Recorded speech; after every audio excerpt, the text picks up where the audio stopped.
Ladies and gentlemen, good afternoon. I'm Tom Ryland. I'm Director of Public Affairs. Today we have a press briefing on the fires here at Fort Hood.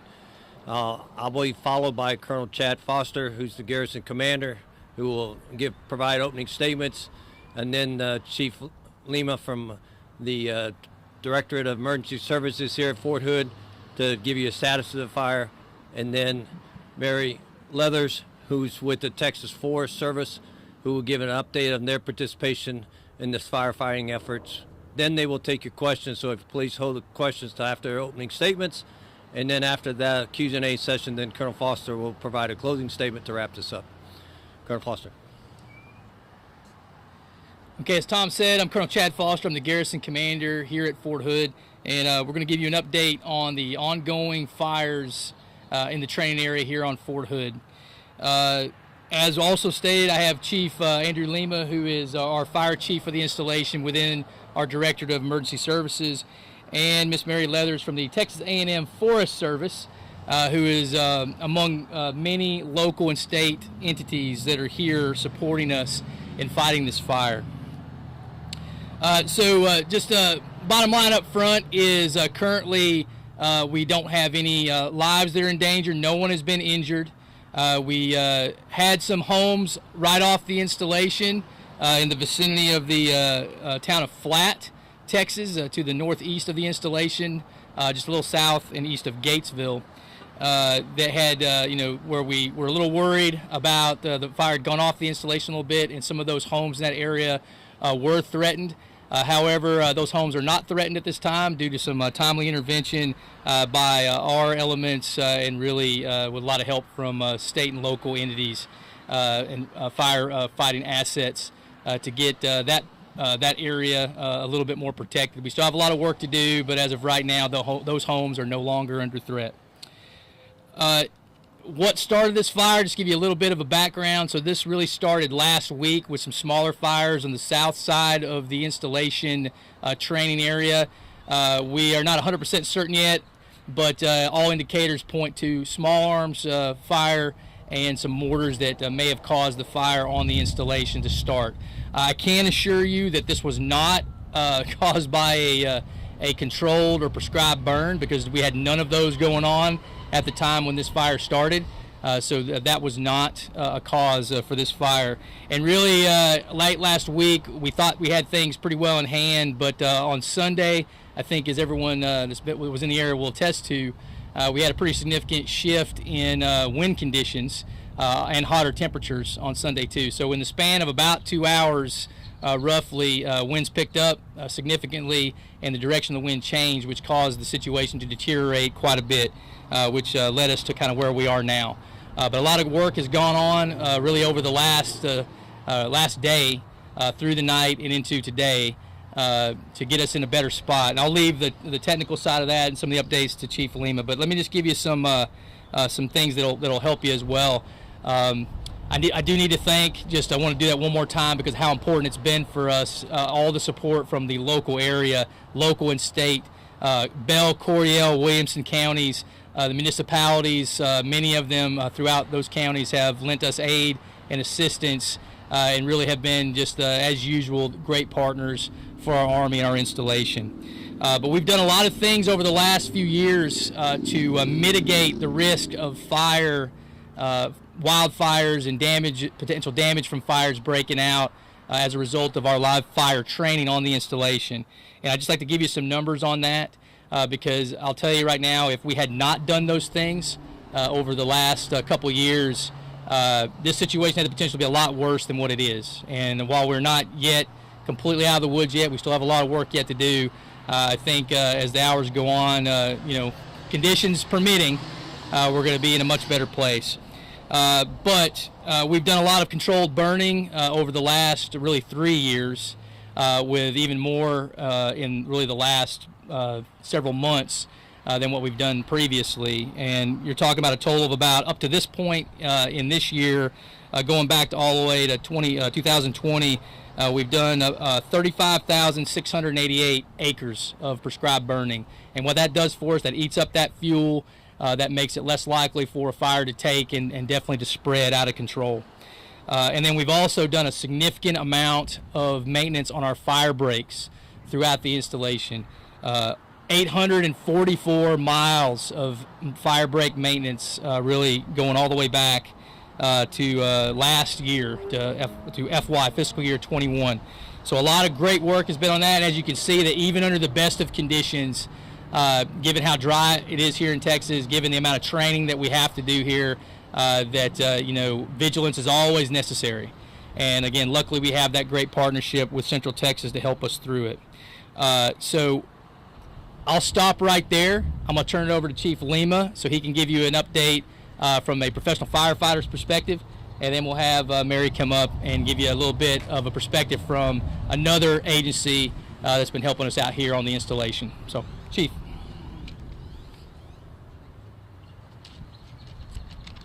Good afternoon. My name is Andrew Lima. I'm the fire chief at Fort Hood. First of all, I'd like to have a little safety message. Please listen to your local officials and warnings. I also want to talk about road closures. We have road closures on the installation on East Range Road and West Range Road. Please follow those and please do not pass the barriers. And also on Highway 36 from Flat all the way past the installation, please be very cautious. We have a lot of apparatus, dozer work, and fire apparatus in those areas, so please. Like the Colonel stated, the fire began in a live fire trying area due to small arm fires and motor. The fire was not a result of a prescribed burn. Acreage, we have broke this fire into two fires. One is a Crittenburg fire, which has burned 32,875 acres. And the second fire, we're calling it the Flat Fire, has burned 30,000 acres. The installation fire is about 45% contained. The Flat Fire is about 10% contained. I would like to thank all the local and state assets that we received from Bell County, Coryell County, Williamson County, from U.S.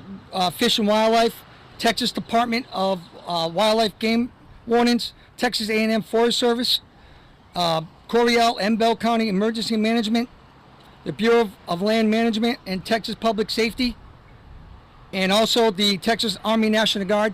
They provided 2 UH-60 Blackhawks to help do Bambi support to help put out the fire. Also, I'd like to thank our supporting agencies, Red Cross, USO, local churches, AFES, the commissary, Walmart, HEB, and Black Life Coffee.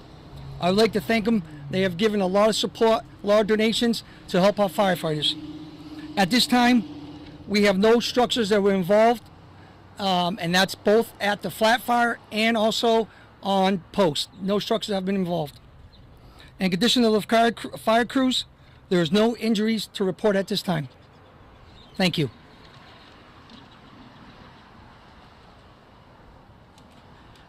Good afternoon. I'm Mary Leathers. That's Leathers. I am a public information officer with the Texas A&M Forest Service. Our role on this fire is we're working the fires that's come off of the installation that's on private land. We have dozers that are constructing what we call a containment line, and also have engines working along those lines in areas of concern. Yesterday's activity involved moving to the northeast corner of the fire and working at approximately 300 to 500 acres that had moved onto private land. They continue that work today in concert with the local fire departments, which is much appreciated. Yesterday, they all did a lot of work trying to keep the fire on the installation and protecting the communities. That continues today in our role. We're going to be working those communities along the base that share a common property boundary or that may be in the way of the fire as it's moving across the landscape today. So that would be Flat, Fort Gates, and Gatesville. We also work in unified command with the base and Chief Lima and other local agencies to make sure we're all on the same page, that we have the common goal, and that we're each performing the tasks that are assigned to us. Right now, as we look, you can see the winds are up over the fire, so that may test us a little bit today. But we have resources on the scene. They're working the fire. We have aviation over the fire at this time, that are the helicopters that are doing bucket work on areas of concern where they may have found some heat.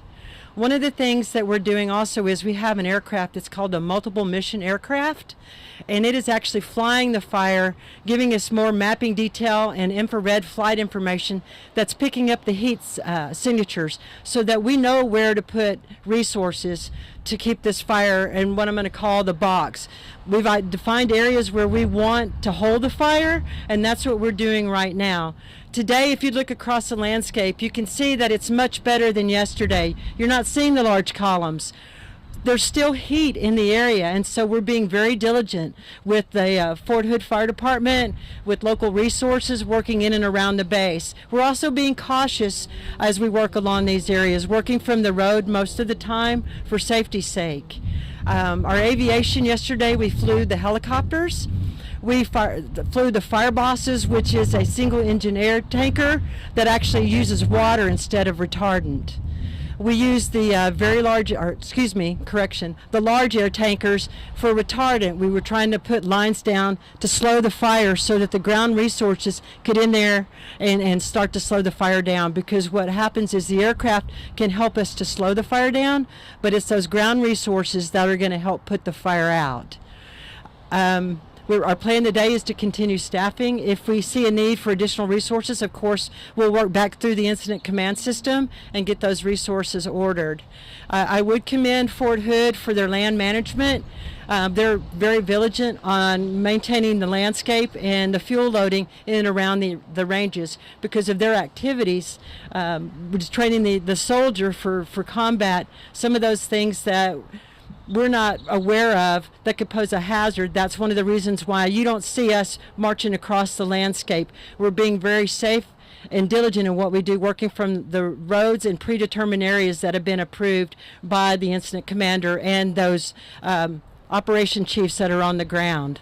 And with that, I will close. Thank you. Okay, just to reemphasize something too is that the things that Mary was talking about in no way inhibits our firefighters' capability and ability to go where they need to go, in the training area, wherever the fire might take them. So we have a lot of mitigation measures in place, and we're just being smart about it. I mean, because if we needlessly endanger the lives of those who are fighting this fire, then that brings a whole other level into it that we don't want to be dealing with. We want to be focused on fighting this fire, getting it under control, getting it contained, and getting it out, so that we can kind of go about our business. And that's really been the focus of really complete focus of the last several days. We did stand up the Emergency Operations Center on the installation, and really what that means is that it is a headquarters on top of the Incident Command Post, which is run by Chief Lima.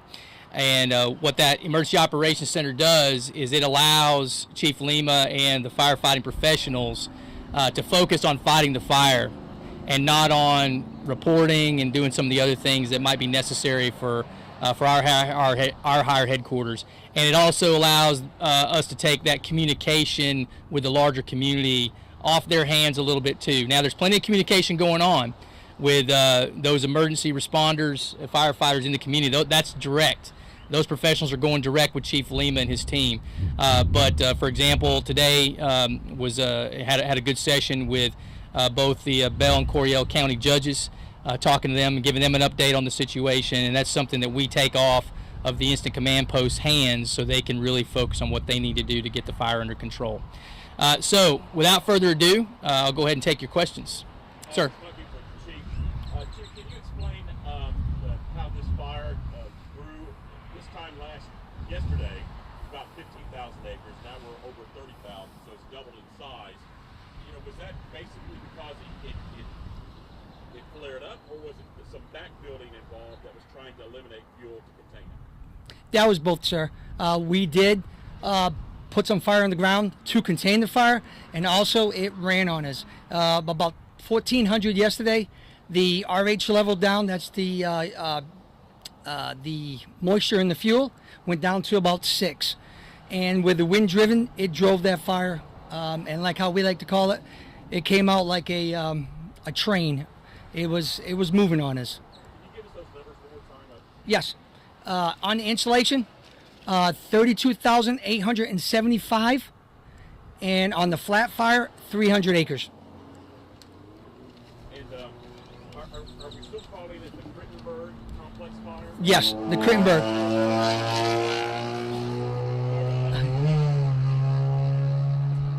Is it still 3 fires in one, or are we just still saying it's 2? 2 fires, one on the insulation and one off the insulation.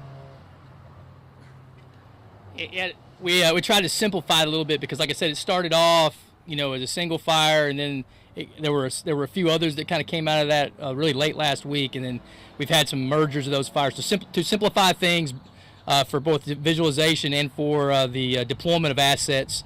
Just the 2 fires is now what we're tracking. So, Andrew Moore with Channel 6 News. So obviously, people in Gatesville were concerned about this. People in Flat had to prepare to evacuate. What can you guys do, and what do you say to those people to assure them that this sort of thing is not going to happen again? Well, we're continuing. First of all, I mentioned the extensive mitigation efforts we've been doing over the last 3 years, but that's not something that's stopped. It's not something that's even going to slow down. In fact, we're picking up speed on that, and that's what's going to help us to mitigate this in the future. And I tell you, in probably, I don't know, maybe a week from now, once we have kind of everything lined out, we discussed this morning. Bell, Coryell, Williamson County, but especially Bell and Coryell County. We're going to get all of our experts together, and we're going to do a after-action review to talk about, number one, how do we speed up communications even faster so that we can better posture ourselves to react to something like this in the future. So that will get the speed of communication up. Our ongoing mitigation efforts will hold down the risk of this in the future. And anytime that we figure out something we can do to lower that risk, we're going to do it because we know how much something like this impacts the community. And this community has done nothing but stand behind this installation and our soldiers since the beginning. And so we owe it to them to continue to do that, and we will. Is it possible to tell the people in Flat this will not happen again? Or can you not say that? Well, I mean, I don't know if I want to, get into predicting the future, okay? But I will tell you that we will. The lessons we're going to learn from this are certainly going to lower the risk of it ever happening again, certainly. But yeah, I don't want to. Again, I don't want to get into fortune telling or anything like that, which I know that's not what you're asking for. But but I can commit to you today that we're going to be putting our maximum amount of effort into learning from this, so that the risk of that is certainly lowered for any future events. Did Highway 36 act as a fire break for the crews? Is that a natural fire break? Did that give you all an advantage of getting that containment, stopping that forward movement into Flat, movement into Flat and Gatesville? Actually, what benefited us were the interior roads where the installation stops and the private land begins. There was some fire that crossed the road in there. But because of the vegetation, it was started to check itself up and our reduce in activity as we moved into the evening. That's why we put the dozers and the strike team of engines in there to work that line. The line that was constructed, we worked along the engines along there to cool the hot spots. In areas where we needed to had pockets of fuels that may be a future threat, we mitigated those last night with doing small burnout operations that we knew we could hold and manage. So 36, we did not want it to get to 36 because we had communities and homes all along on both sides of the road. So our objective was to stop it before it ever made that run to 36. And we. The make or break moment for the Forest Service and those crews stopping that motion from going into Flat. So what happened was the local fire department started to work on that northeast corner because it had come off base. They did a really good job of slowing the fire down. We could tell from the way that the smoke was coming off of that end of the fire that they were being effective, and they were also in there doing structure protection. We moved in that evening as when we arrived and tied in with the locals and also with Fort Hood and made a decision that we needed to start to construct line to keep the fire out of the community and away from the structures. There's several structures that are people don't see that are back into that in the woods. So we took care of those with structure protection, what we consider point protection. There was engines assigned to them. So that was our make or break, was to get that line in, work that line, and make sure that it was cool from the line inside the fire for a certain distance, and they were effective with that. I will say they're continuing that work today, because now we're coming on to the period of time during the day when we may see more activity from the fire, higher temperatures, the wind speeds have picked up a little bit, and we have lower relative humidity. And the underlying thing that people need to understand is we're in a drought situation. We have fuels that are dead and dry. From last year, we had a summer that was wet with an extended growing season. So there's a lot of vegetation on the landscape that we're having to deal with that sometimes makes the fire more resistant to control. So we have to have the right resources at the right place to try to control the fire as best we can. We're working against Mother Nature, and so far we've been effective. Once again, it's a good day when we can report no injuries and no home loss, and we're continuing to move forward to work this fire. One thing I will say is this is not going to be a 48-hour fire. This fire is going to last several days, if not weeks, for resources to be vigilant on it and to continue to patrol and monitor it. That's what we do. We don't leave this fire base, especially with the conditions that Texas is experiencing right now. So with that being said, people need to be vigilant out there and do what they can to reduce the fire starts. Thank you. Is the fire heading towards, it's right there at 184 and East Range Road. Is it heading more towards 36, or is it heading more towards Northwood Hood? It is heading towards, the fire's on more of the 184. The fire has, it was about 1.3 miles from 36. Okay.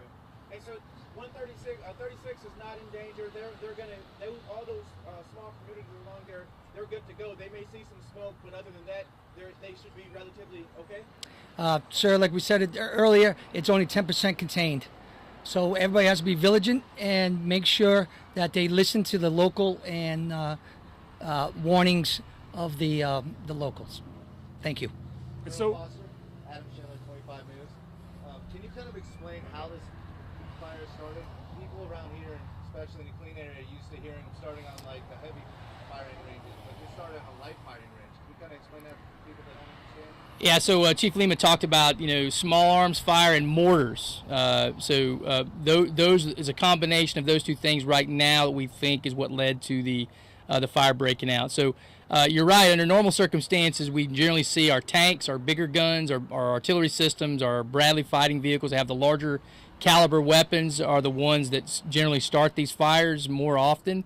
In this case, you add into it a situation where extremely drought conditions, which really is what led to something that normally we probably wouldn't have thought would have started a big fire, kind of getting us there. And really it's that plus, and then on like I said, on Sunday afternoon, about 2 in the afternoon is when we had a change in wind direction, and then of course with a hot day, and that's what kind of turned the tide and made this a bit of a bigger situation than what we thought it was going to be, really going into Sunday morning. So that's kind of how we got to where we're at. After we're done fighting the fire, we'll figure out exactly if there are any other additional details that we need to learn from range operations to kind of prevent this happening again. But right now, it doesn't look like it's anything particularly unusual. But we'll know more in the coming weeks. Any more mitigation efforts you might take in the future to stop or at least lessen the chance of this happening? Yeah, I mean, absolutely. We're going to look at this for the rest of the summer. I mean, training is what Fort Hood does. I mean, that's our contract with the American people is to be ready for anything that might come our way, and that requires training. However, we have to find ways to do that safely under the conditions that we find ourselves in. And with the summer being such that it is, we're going to have to go and look really hard at the mitigation measures that we normally have in place. Implementation of maybe some more as we develop them, but certainly we've got some things we have to do to remain safe for the rest of the summer. When we're talking about mitigation, would this mean that you should not be doing exercises with mortars in the conditions that you had this week, or that you wouldn't do that in the future? No, I don't think it means that. I mean, it could. I mean, depending on what the conditions were, but I think it's just more about posturing assets maybe We do have policies in place at certain, if we reach certain levels of conditions, range, we call them range conditions, which takes into account heat, the humidity, how dry it is, how much precipitation we've had, where we restrict the use of certain types of ammunition that are more prone to starting fires. So we'll obviously go back and we'll look at that to make sure those things are sufficient. And I think that whatever we need to implement in addition to what we already have in place, we'll do so. Does it look like mortars should have been not allowed this week? I mean, no. I mean, I wouldn't go as far to say that, hey, there certainly was not something going on training-wise that should not have been going on. Because I'll go back to what I said before, is that had there not been a change in really wind speed and direction at the time that it happened, I don't think we would probably be standing here, or it's likely that we wouldn't be standing here having this press conference and having the situation severe that it is. It was a combination of a lot of different things, to include, a hot Sunday with a change in wind direction that made the fire go in a direction that we thought it wasn't going to. And if Chief Lim, you got anything additional on that, I can let you talk. But that's kind of where we're at. Do you have anything you want to add, Chief? Okay. Here in Bell County, we've been seeing smoke looming up in Fort Hood for about a week. Do you have anything to say to people who might think that this press conference came way too late? Well, anybody that's lived here for a while is probably pretty used to seeing smoke from Fort Hood. I mean, we have fires here all the time, and the vast majority of the time they're contained to the installation. They generally don't impact anything around us because we have good plans, good policies. We have a great team and great partnership with state and federal communities. So I would say that you're going to continue to see that. It's just that we have a situation now where we had a unique set of circumstances come together that we're going to learn from, and that we're going to put into place anything that we can learn from this situation to improve our ability to prevent this from happening again. We will certainly do so. Is there anything that people living off coast need to prepare for or do to help mitigate in case the fire spreads back in another direction? I'll just echo what Chief Lima said. Listen to all the safety measures. Listen to what the installation leadership has to say. Same as what the people living off the installation need to do. Is be vigilant. Be aware that there's a situation. Stay away from the areas where there's problems, and just listen for more information as it comes out. I have two questions, and then I have one for Ms. Mary. The first one is when there's these fires out there, I know part of the range litigations is someone is out there watching this fire. If a tracer round goes off and it starts a fire, someone is watching it. So range control, you guys have been monitoring it. Tell us a little bit about how that works. Just when a small fire starts off on the range. I would say for any time there's a live fire range going on, we have a pretty prescribed set of procedures that we follow for safety purposes, not just for fires, but for anytime you're firing any kind of weapon system. There's a pretty strict set of procedures we got to follow to ensure that training is done effectively but safely.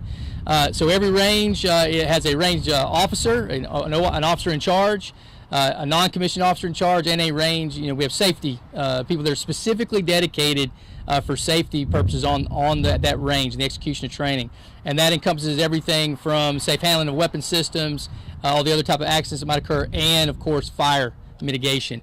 So we have personnel that are specifically from the units that are occupying those ranges, are specifically looking at that, and we also have range operations personnel who are charged with overwatching those situations in addition to that. So we have a lot of different sets of eyes, and all of those people I talked about, they undergo special training to be aware of what they need to be aware of to keep their soldiers and the installation safe. So we have a lot of different sets of eyes looking at it to give us early warning, and then when we meet certain conditions, then of course they call range operations, and we're able to get our first responders on the scene or whoever else we might need to get on the scene to take the proper action. Ms. Mary, for you, the incident information from Texas A&M Forest Service just sent a tweet out saying that the Crittenburg the complex out there is at 45% contained. Which part, can you tell which part is 45% contained? Is it the one on post or is the one off post? Because it says it's 33,175 acres. Okay, we're going to need to update the acres. We just got that information, but the 45% is the fire that is on the installation. And the second fire is the one that's estimated at 300. All right, and just so you know, go ahead. Let me that is the total acreage of fire, 32,175. 32,875 is on post. 300 is off post. Thank you, Chief, for that information. So one of the things that the public and also the media can do is go to a site called INCIWeb. That's INCIWEB. We're posting information about the complex fires on that location. There's also going to be a map so that you can reference to see exactly what the fire looks like and where it's located. Thank you. It is in Fort Hood's best interest to take care of the community. 75% of our soldiers and families live off the installation. So that means they are your neighbors, they are your schoolmates, you know, they live next door to you. So in addition to all of the normal things that we have and just being good neighbors to this great Central Texas community, our soldiers live out there. So you can rest assured that everything that is within our power to do and that is within the capability of our partners to do in this state and in the local area as well is going to get done. And I'll just add one thing that might be of interest to you. This is about to be a combined operation too. We have some helicopters from our Dutch allies who have a permanent training presence here on the installation, which you're probably aware of. They're going to be flying for us too today and tomorrow, doing whatever we need them to do. I think what we're going to use them for initially is I need to get Chief and a few other experts up in the air so we can do an aerial reconnaissance of the fire to make sure that, you know, we're not missing something, that there's not something that's going unreported that we need to get after. Chances of that are pretty low given how many eyes we have out there looking, but still we're going to take that measure. So I'm confident, and you should be confident right now, that we have the assets that we need, and if we do end up needing more, I guarantee you that the great state of Texas and the United States Army are going to be able to provide it. When we talk about future fire prevention, would it be possible to put much larger fire breaks on the side where Flat is and Gatesville is to help prevent this in the future? That's certainly something we're going to consider. I mean, we have to study it again to see what makes sense, right? That is something we could do. I can't tell you right now that that's exactly what we're going to do, but whatever we need to do in that area to mitigate the risk, especially that's obviously a little bit of a vulnerable point right there, just because of where the impact area kind of runs up near the installation boundary, but not necessarily more risky than several other points, but certainly something we need to consider. So absolutely, we're going to look at anything that could be one of them.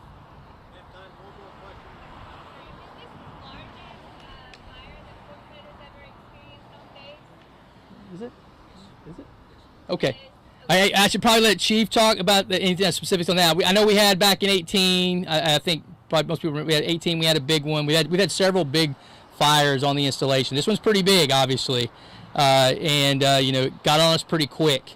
But I think that if you think back to, I believe it was 18, right? Yes, sir. Yeah, if you think back to 18 and how long that took for us to start getting a semblance of a hold on it, I think you're seeing a bit faster progress on this one. Again, we're not declaring victory. There's still a lot of work to do. A lot of things could change over the next, you know, day or so.